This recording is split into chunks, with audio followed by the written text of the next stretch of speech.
அடுத்ததா மியான்மர்ல ஏற்பட்ட நிலநடுக்கத்துல சிக்கி உயிரிழந்தவர்களோட எண்ணிக்கை 3350 கடந்துருச்சு.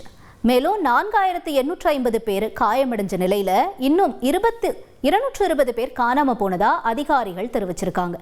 சிதிலமடைஞ்ச கட்டிடங்கள்ல அகற்றும் பணிகளும் தொடர்ந்து நடத்திக்கிட்டு இருக்காங்க. இன்னொரு பக்கம் இடிபாடுகள்ல சிக்கி யாராச்சும் உயிரோட இருக்காங்களான்னு அப்படிங்கிற தேடுதல் பணியும் தொடருது. ஆற்றல் உள்கட்டமைப்புகள் உட்பட 6 இடங்கள்ல யுக்ரைன் தாக்குதல் நடத்தி இருக்கிறதா ரஷ்யா குற்றச்சாட்டை முன் வச்சிருக்கு. பிரையன்ஸ், டம்போ மற்றும் லிப்ஸ்க் அப்படிங்கிற இடத்துல இயற்கை எரிவாயு குழாய்கள் தாக்குதல்னால சேதமடைஞ்சிருக்கிறதாகவும் பொதுமக்கள் இதனால பாதிக்கப்பட்டிருக்கிறதாகவும் ரஷ்ய பாதுகாப்புத்துறை தெரிவிச்சிருக்கு. அதே நேரம் குஸ்க் பகுதியில் நடத்தப்பட்ட தாக்குதல் காட்சிகள் இப்ப வெளியாகியிருக்கு. செய்திகளை உடனுக்குடன் தெரிந்து கொள்ள உடனே சப்ஸ்கிரைப் பண்ணுங்க.